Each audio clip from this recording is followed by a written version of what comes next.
नमस्कार विद्यार्थी मित्रांनो. नुकतंच एमपीएससी साठी सामान्य प्रशासन विभागाचा एक जी आर आलाय 5 मे 2026चा. ह्या जी आर नुसार थोडक्यात माहिती मी तुम्हाला या व्हिडिओच्या माध्यमातून देतोय. पाठीमागे मी 2 ते 3 व्हिडिओ घेतले ऑलरेडी, ज्यामध्ये एमपीएससी राज्यसेवेमध्ये जे काय बदल झालेले आहेत. पहिला बदल तुम्हाला मी सांगितला, संवर्गाची वाढ झाली आहे. 6 सेवा टोटल 103 संवर्ग. दुसरा बदल, सेवामध्ये वाढ झाली. 6 सेवा होत्या, आता त्या 18 वाढून 24 झाल्या आणि टोटल संवर्ग झाले ते 196 झाले. इथून पुढे ह्या 18 सेवा आणि 196 संवर्गांसाठी जाहिरात येणार आहे. सो आता प्रश्न असा आहे की मग सर कधीपासून हे लागू होणार आहे? हा जो बदल झालेला आहे, परीक्षा पॅटर्न कसा असणार आणि पुढील प्रोसेस काय असणार आहे, थोडक्यात मी तुम्हाला या व्हिडिओच्या माध्यमातून सांगण्याचा प्रयत्न करतोय. हा व्हिडिओ शेवटपर्यंत बघा आणि एमपीएससी बाबत, यूपीएससी बाबत सगळे अपडेट तुम्हाला जर हवे असेल ना, तर हा चॅनल सबस्क्राईब करून बेल आयकॉन क्लिक करा. ऑथेंटिकेट माहिती, विथ प्रूफ माहिती आणि एखादा फॉर्म सुटल्यानंतर ते फॉर्म भरण्यापासून ते नियुक्ती होण्यापर्यंत सगळ्या प्रोसेसची अपडेट मी तुम्हाला या चॅनलवर देणार आहे. सो भविष्यामध्ये तुम्हाला जर एमपीएससी करायची असेल किंवा आता तुम्ही एमपीएससीची तयारी करत असाल, हा चॅनल तुमच्यासाठी महत्त्वाचा असणार आहे. सगळ्या गोष्टी अपडेटेड तुम्हाला या चॅनलवरतीच मिळतील. ओके, चला जाऊया मुख्य मुद्द्याकडे पुढे. बघा, एमपीएससी मधले बदलाबद्दल मी मला याच्यावरती व्हिडिओ घेतला ऑलरेडी. हे 7 प्रमुख बदल जे झालेत ते पण मी पाठीमागच्या व्हिडिओ सांगितले. तुम्ही जर बघितले नसेल तर जाऊन एकदा बघून घ्या. अगदी 2-3 दिवसापूर्वीचा माझा व्हिडिओ आहे. आता महत्त्वाच्या मुद्द्याकडे जातो, पण तत्पूर्वी परत एकदा सांगतो की सगळ्या बदलासंदर्भातले व्हिडिओ अपडेटेड तुम्हाला मी देणार आहे. त्यासाठी काय करा, चॅनल सबस्क्राईब करा आणि तुम्हाला ज्या गोष्टींची माहिती हवी ना, ती माहिती, तो प्रश्न, ती शंका तुम्ही कमेंटमध्ये नक्की टाका. त्याच्यावर मी पुढचा व्हिडिओ घेऊन तुम्हाला माहिती नक्की देतो. ओके, 5 मे 2026चा हा शासन निर्णय झालेला आहे. महाराष्ट्र राज्याचा सामान्य प्रशासन विभागाचा आहे. भरती प्रक्रिया सुसूत्रीकरण आणि सुधारणा करण्यासंदर्भातला. यामध्ये बघा, जे बदल झाले त्या बदलासंदर्भात प्रशासकीय विभागांनी करावयाची कार्यवाही त्यांनी सांगितलेली आहे. आता ही विभाग तर कार्यवाही करत, पण त्यामध्ये महत्वाचा नोट पण त्यांनी दिले. 5 नंबरचा मुद्दा, प्रस्तुत शासन निर्णयान्वये सेवा प्रवेश नियम. बघा, आता बऱ्याच ठिकाणी जसं की तुम्हाला माहिती, 18 सेवा होत्या त्या आता 6 सेवा होत्या ते आता 24 सेवा झाल्या. संवर्ग 57 होते ते आता किती झालेत, संवर्ग झाले 196. साहजिक यामध्ये सेवा प्रवेश नियमावली पण येणार आहे. प्रत्येक पदामध्ये, प्रत्येक विभागामध्ये, प्रत्येक पदासाठी सेवा प्रवेश नियमावली असते. ती पण थोड्याफार प्रमाणामध्ये इथे एमपीएससीच्या या जी आर मध्ये बदल करण्यात आलेला आहे. सो सेवा प्रवेश नियम असेल आणि परीक्षा योजनेमध्ये करण्यात येणाऱ्या सुधारणा असतील. या शासन निर्णयाच्या दिनांकापासून सरळ सेवेने उमेदवारांची निवड करताना सदर तरतुदी लागू राहतील.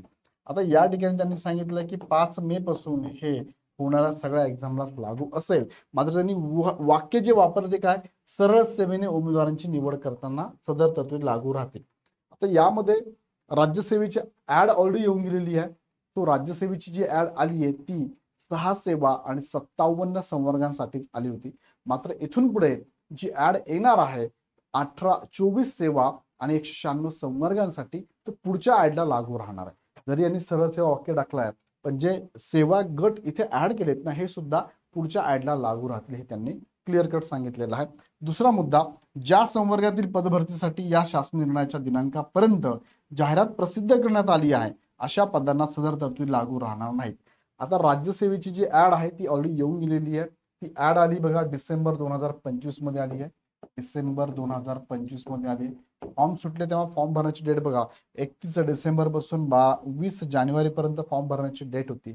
ज्यामध्ये 2च विभागाच्या जाहिरात आल्या आहे, महसूल विभाग आणि सामान्य प्रशासन विभाग. टोटल 87 जागांसाठीची जाहिरात आलेली आहे आणि याची एक्झाम आता अपकमिंग आहे, म्हणजे 31 मे 2026 ला ही एक्झाम असणार आहे. ओके, सो ही ऍड येऊन गेली. ह्या ऍडला हे लागू राहणार नाहीये. इथून पुढे जेव्हा राज्यसेवेची ऍड येईल त्या ऍडला मात्र हे लागू राहणार आहे. तो कधीपासून लागू होईल, तर अपकमिंग नवीन जी ऍड येईल, आता न्यू ऍड येईल, त्या ऍड साठी हे लागू असणार आहे. बरोबर आहे. दुसरं, परीक्षा पॅटर्न कसं असणार आहे. आता बघा, राज्यसेवेचे जे 6 गट होते, 6 गट आणि 57 संवर्ग होते, यामध्ये एक्झाम पॅटर्न कसा असतो, पूर्व परीक्षा असते, मुख्य परीक्षा असते आणि नंतर मुलाखत असते. हा पॅटर्न ऑलरेडी लागू आहे आणि काही पदांसाठी शारीरिक चाचणी पण असते. बरोबर आहे. शारीरिक पात्रतेची चेक केलं जातं, जसं की DYSP ला असेल, RTO ला असेल, ते चेक केलं जातं. पूर्व परीक्षा जी असते, यांची पूर्व परीक्षा असते तुम्हाला बघा 200 400 मार्कांची. कसं बघितलं तर 200 मार्क हे तुमचे क्वालिफाईंग मार्क आहे आणि 200 मार्क हे तुमचे स्कोरिंग मार्क आहे. याच्यावर तुमचं सिलेक्शन होतं. मुख्य परीक्षेला मात्र तुम्हाला 1750 मार्कांची मेन्स असते आणि मुलाखत तुमची असते साधारणतः 175 मार्कांची. मग मुलाखत आणि मुख्य परीक्षाचे एकूण मार्क विचारात घेतले तर तुम्हाला इथे 1950 म्हणतो मी, 1700 नाही, 1950 एकूण मार्कांवर तुमचं फायनल सिलेक्शन होतं. आता ही प्रोसेस ऑलरेडी 6 गटांसाठी लागू आहे. मग सर 24 गट आता झाले, 57,196 संवर्ग झाले. हे आता पुढील ऍड साठी असणार आहे. तेव्हा परीक्षा पॅटर्न मात्र जो आता ऑलरेडी ह्या 6 गटांना आहे तोच असेल का? तर पूर्वपरीक्षा मला वाटतं कॉमनच असू शकते, कारण यामध्ये GR मध्ये एक क्लिअर कट त्यांनी सांगितलेलं नाहीये. या संदर्भात पुढील प्रोसेस काय हा जर विचार केला आपण, तर पुढील 1 ते 2 महिन्यामध्ये MPSC या संदर्भात ऑलरेडी काम करत आहे. तो 1-2 महिन्यामध्ये या संदर्भातली अपडेट त्यांच्या वेबसाईटला देणार आहे, देईल त्या.